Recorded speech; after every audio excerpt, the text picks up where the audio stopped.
திரையுலகின் பாதுகாவலன் RK Selvamani உள்ளிட்ட அரங்கமிகு ஆட்டலார்களே, தொலைக்காட்சி தோழர்களே, ஊடக நண்பர்களே, உங்கள் அனைவருக்கும் என் பணிவான மாலை தமிழ் வணக்கத்தில் மகிழ்வோடு தெரிவித்துக் கொள்கிறேன். லீடர்னு சொன்னால் உண்மையிலேயே லெஜண்ட் சரவணன் லீடர் தான். அதுக்கு உதாரணம் ஒன்று தான் சொல்லுவார், கேளுங்க. நீங்கள் அமைதியாக இருந்தால் தான் நான் சொல்ல முடியும், கருத்து உங்களுக்கு வரும். முதல் வணிகத்துறையில் தானே விளம்பரம் பண்ணி இன்னைக்கு அத்தனை பெரிய பெரிய நிறுவனங்களோட உரிமையாளர்களும் விளம்பரம் அவங்களே நடித்து பண்ணுற அளவுக்கு அதுக்கு ஒரு அடித்தளம் அமைத்து தந்தது, பாதை அமைத்து தந்தது லெஜண்ட் சரவணன் அவர்கள் தான். அதோடு மட்டுமல்ல, உண்மையிலேயே பெருமைக்குரிய சமாச்சாரம், அவரோட பழகும்போது அவருடைய எண்ணெய் திறன், அதாவது பல கதைகளை மனசில் வச்சிருக்கிறாரு, பல கதாபாத்திரங்களை உருவாக்கி வச்சிருக்காரு. அவர் என்கிட்ட ஒரு கதை சொன்னார், புருஸ்லியினுடைய கதை, 6 பேக் வைக்கிற அளவுக்கு என்னை தயார்படுத்திருப்பேன் அப்படின்னாரு. அதுக்காக பெரிய இயக்குனரே அவர்கிட்ட போய் சேர்த்து நீங்கள் எல்லாம் சேர்ந்து ஒரு படம் பண்ணுங்கன்னு, அப்படி ஒரு ஆற்றலாளர் தான் லெஜண்ட் சரவணன். அவருடைய பணி அங்கிங்கனாதிபதி எங்கும் பிரகாசமாக ஒளிவிட்டு பிரகாசிக்கும். துரை செந்தில்குமாருக்கு திரும்பவும் சரவணன் லெஜண்ட் சரவணன் ஒரு படம் தருவார் என்ற அளவுக்கு இந்த படம் மாபெரும் வெற்றி அமையும். மெய் சிலிர்க்க வைக்கும் பாடல்களை தந்த தம்பி ஜிப்ரானுக்கு உண்மையிலேயே அகிலமெங்கும் கூடி குழாவக்கூடிய அளவுக்கு அங்கும் ஜனாதிபதி எங்கும் இசை வெள்ளம் செவி குளிர சிந்த மிகுற அளவுக்கு உணர்ச்சிகரமான பாடல்களை வழங்கியிருக்கிறார். அதுக்கு சிறப்பான பாடல் வரியை தந்திருக்கிற தம்பிமார்களுக்கும் என்னுடைய வாழ்த்துக்கள். உண்மையிலேயே சரவணன் இந்த திரையுலகு கிடைத்த ஒரு அட்சய பாத்திரம். அவர்கிட்ட நிறைய எண்ணங்கள் இருக்கு. இந்த திரையுலகத்துக்கு மிகப்பெரிய சேவை செய்ய வந்திருக்கிறார். அவரை வாழ்த்து வரவேற்போம். அவருக்கு மாபெரும் வெற்றியை ஈட்டி தருவோம். வெற்றி அவருக்கு அருகிலேயே இருக்கிறது. வாழ்த்துக்கள். இந்த அற்புதமான விழாவிற்கு வருகை தந்திருக்கும் எல்லோருக்கும் என்னுடைய வாழ்த்துக்களை தெரிவித்துக் கொள்கிறேன். லெஜண்ட் சரவணன் சாரோடைய முதல் படத்தை நான் பார்த்தேன். ரொம்ப நல்லா இருந்தது, நல்ல பிரமாண்டமான படைப்பாக இருந்தது. அதுக்கப்புறம் அவர் நெக்ஸ்ட் பிக்சர் என்ன செய்ய போகிறாரு அப்படின்னு யோசிச்சுட்டு இருக்கும்போது தான் நான் கருடன் படம் பார்த்தேன். கருடன் படம் செந்தில்குமார் எனக்கு ரொம்ப பிடித்த டைரக்டர், எனக்கு பட்டாஸ் பண்ணவர். அவரு பண்ண போறாரு, 2 பேரும் இணைய போறாங்கன்னு கேள்விப்பட்டோன்னு நான் ரொம்ப சந்தோஷப்பட்டேன். ஏன்னா லெஜண்ட் சரவணன் சார் இப்போ பாருங்க ரொம்ப யூஸ்ஃபுல்லா இருக்கிறாரு. அவர்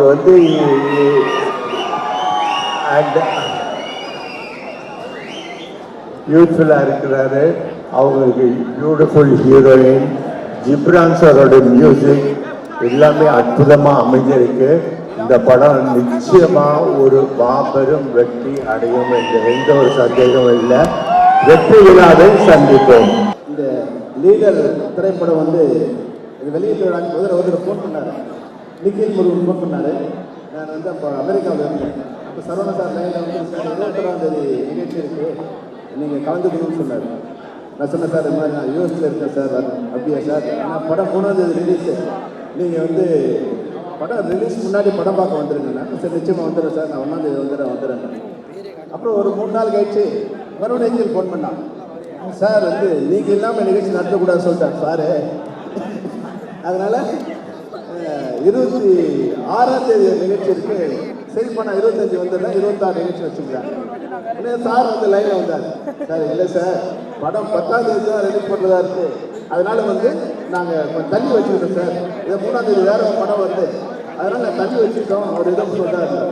அதனால் நிக்கில் வச்சுப்போம், நம்ம பக்கத்தில் வச்சுக்கிட்டா ப்ரொடியூசர் போய் சொல்ல வேண்டிய அவசியம் இல்லை, எல்லாம் போய் அவனே சொல்லிடுவான். அப்புறம் வந்த உடனே மறுபடியும் 26ஆம் தேதி ஃபோன் பண்ண, என்னடா நிகழ்ச்சி இருக்காங்க. இல்லை 3ஆம் தேதி படம் இருந்துச்சு, அதனால் 29ஆம் தேதி நிகழ்ச்சி வச்சுக்கோங்க. சரி, ஓகே. எப்படி இருந்தாலும் நான் இல்லாமல் இந்த நிகழ்ச்சி நடக்கக்கூடாதுன்னு இறைவன் எழுதியிருக்காரு. அதனால் இந்த நிகழ்ச்சி வந்தபோது ரொம்ப சந்தோஷம். விவேகம் பேசும்போது சொன்னார் நினைக்கிறேன், அதாவது சரவணனோட வெற்றிக்கு என்ன தாராஜி அப்பா சொன்னார். அவங்க அப்பாவை நான் சந்திச்சிருக்கேன். 85லேருந்து 87 வரைக்கும் நான் சரவணா சீட்டில் வந்து அங்கே ரங்கநாதனோட வந்து நான் வாடகை கூடியிருந்தேன். அப்போ அசிஸ்டன்ட் டைரக்டராக இருக்கும்போது அப்போ நான் வந்து அந்த கடைக்கு போவோம். உங்களுக்கு தெரியும், அசிஸ்டன்ட் டைரக்டர் அப்போ சினிமாவில் அசிஸ்டன்ட் டைரக்டர்னா சம்பளம் வாங்காத ஒரு வேலைக்காரர் தான் அசிஸ்டன்ட் டைரக்டராக சினிமாவில் இருந்தது. அப்போது போய் அடிக்கடி கடைக்கு போவோம். கடைக்கு வாங்குவோம், வாங்க மாட்டோம். அப்போ 100 ரூபாய்க்கு வந்து 99 ரூபாய்க்கு சட்டை போட்டுருவாங்க. அந்த 100 ரூபா வந்தவொடனே இந்த சட்டை வாங்கலாங்கிறதுக்காக போய் பார்த்துட்டு வருவோம். ஒரு தடவை வந்து தீபாவளிக்கு வந்து சித்ரா சாரில் போயிட்டாங்க. தீபாவளிக்கு வந்து எனக்கு ஒரு 500 ரூபா பணம் கொடுத்தாங்க. அதை வாங்கிட்டு ட்ரெஸ்லாம் எடுக்க போனாங்க. எனக்கு 500 ரூபாய்க்கு ஒரு குடும்பத்துக்கே வந்து ட்ரெஸ் எடுக்க முடியும்னா சரணத்தில் எடுக்க முடியாமல் நான் என்னோட அம்மாவுக்கு, என் குழந்தை தம்பிக்கு, என் தங்கச்சிக்கு எல்லாருக்கும் வந்து ட்ரெஸ் எடுத்துட்டு நான் என்ன பார்த்தா 99 ரூபான்னு அந்த சட்டை இருந்தது. அதனால அந்த சட்டையை எடுத்துட்டு நான் போகும்போது அவன் பார்த்தா அது பக்கத்து ட்ராக் வந்து இந்த ரேக்குக்கு மாறி இருக்கும்போது அது வேலை வந்து 199. நான் கரெக்டாக கனெக்ட் பண்ணி 490 ரூபாய் வர மாதிரி கனெக்ட் பண்ணி எடுத்துட்டு அந்த கவுண்டரில் கொடுக்கும்போது அவங்க பார்த்துட்டு நான் அதுக்கு முன்னே 4 பேர் அந்த கடைக்கு வந்து பார்த்துட்டு போயிருக்கேன். எந்த சட்டை எடுக்கிறது, கணக்கு பணம் வந்தால் எந்த சட்டை எடுக்கணும்னு பார்த்துட்டு போயிருக்கேன். அப்போ பார்த்துட்டு இருந்தால் அந்த சட்டையோட விலை 199. அப்போ வந்து 590 ரூபா வந்துருச்சு. என்கிட்ட 500 ரூபா தான் பணம் இருக்குது. எங்கள் அப்பா சொன்னார், அந்த பில்லு தப்பாக வந்துருச்சு சார். நான் சொன்னேன், இல்லை சார் இது 99. கடையில் ஒர்க் பண்ண சொன்னார், இல்லை சார் பக்கத்தில் வந்து மாறி வந்துருச்சு அப்படின்னா. இன்னும் அப்பா சொன்னேன், பரவாயில்ல சார் நீங்கள் வச்சுங்க அப்படின்னு. இல்லை சார் பணம் இல்லை. பரவாயில்ல சார் பணம் வரும்போது கொடுக்கலாம், நீங்கள் வச்சுங்க. அதாவது வந்து 100 ரூபாய்க்கு சட்டை வாங்கினவனுக்கும் அவருக்கு அதே மரியாதை கொடுத்தாரு, லட்சம் ரூபாய்க்கு சட்டை வாங்கணும் அதே மரியாதை கொடுத்தாரு. அதாவது கஸ்டமரை மதிச்ச ஒரு முதலாளியாக இருந்தார். அதுதான் வந்து அவங்களோட வெற்றிக்கு ஒரு காரணமாக நான் நினைக்கிறேன். அதுபோல் இந்த படத்தை பார்த்த உடனே நான் துரைக்கு ஃபோன் பண்ணேன். துரை வந்து என்னோட மிக நெருங்கிய நண்பர்னா நான் வந்து டைரக்டர் பார்த்தோன்னு சொன்னேன், சூரியன் இது மாதிரி மாற்ற முடியும், ஒரு டைரக்டரை மாற்ற முடியும். நிச்சயமா சூரியனுக்கு ஒரு எமோஷனல் கொடுத்து சூரிய கத்தி எடுத்து வெட்டான்னா அந்த எமோஷனல் வர வைக்க முடியும்னா அது நீ ஒரு கிரேட் டைரக்டர் செஞ்சு நீ நிச்சயமா ஒரு நல்ல படம் பண்ணுவ. அப்புறம் அது மாதிரி இந்த படம் பண்ணும்போது சொன்னேன், சரவணன் வந்து ஒரு தங்க வாத்து முட்டை போடுற தங்க முட்டை போடுற ஒரு வாத்து நம்ம இண்டஸ்ட்ரிக்கு வந்திருக்காரு.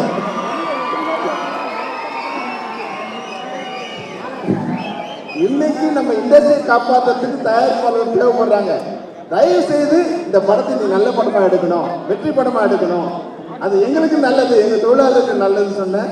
நிச்சயமாக பண்ணுறேன் சார் அப்படின்னாரு. அப்புறம் ஒரு டீசர் ஒரு இது லுக்காக செஞ்சார். உண்மையாகவே எனக்கு வந்து அந்த லுக் ரொம்ப நல்லா இருந்தது. அதாவது வந்து தப்பா கூப்பிட்ற சரவணன் லெஜண்ட் பார்க்கும்போது கொஞ்சம் பொறாமையாக இருந்தது. இந்த பக்கம் தமன்னா அந்த பக்கம் அவனு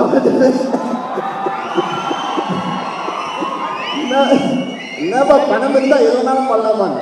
ஆனால் லீடர் அந்த போஸ்டர் பார்த்த உடனே சொன்னேன், சரவணன் ஃபர்ஸ்ட்லேயே நீங்கள் வெற்றி பெற்றுட்டீங்க, இந்த படம் நிச்சயமா எல்லாராலும் வரவேற்கணும். ஏன்னா ஆடியன்ஸுக்கு வந்து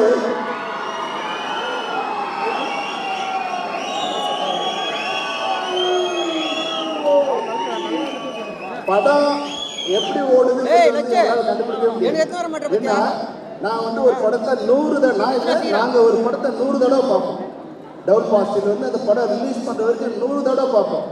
அதில் இருக்கிற தப்புகளால் கண்டுபிடிக்க முடியாது. ஆனால் படம் ரிலீஸ் ஆகி முதல் நாள் அந்த ஃபர்ஸ்ட் ஆடியன்ஸோட உட்காந்து பார்ப்பா பாரு, அப்போ எல்லா தப்பும் கண்டுபிடிச்சிருவோம். அவன் எங்கே கத்துறாங்க. அப்போ ஆடியன்ஸு தான் அந்த படத்தோட உண்மையான டைரக்டர்ஸ். அப்போ ஆடியன்ஸாக நான் வந்து படம் அந்த போஸ்டர் பார்த்தோன்னு சொன்னேன், சரவணன் இந்த படம் வந்து ஒரு மிகப்பெரிய வெற்றி அடையும்.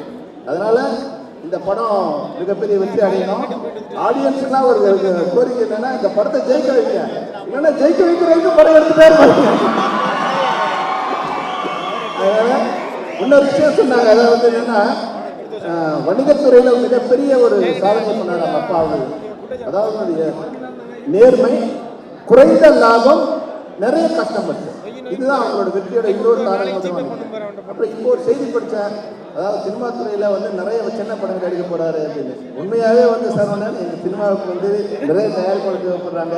உங்களை மாதிரி உங்கள் அப்பா எப்படி வந்து வணிகத்துறையில் ஒரு சாதனை பண்ணாரோ அது மாதிரி நீங்கள் திரைத்துறையில் இந்த பெரிய சாதனை பண்ணணும். இது போல் வந்து நீங்கள் ஒரு 50 இல்லை 100 படங்கள் கூட எங்களை எடுத்து எங்கள் திரைத்துறையை வாழ வைக்கணும். நிச்சயமாக உங்களுக்கு எங்கள் நன்றியை தெரிவிச்சுக்கிறேன். தமிழ் ரசிகர்கள் உங்களுக்கு ஒரு பிரபலம் கொடுவாங்க. All the best, all the best, all the best.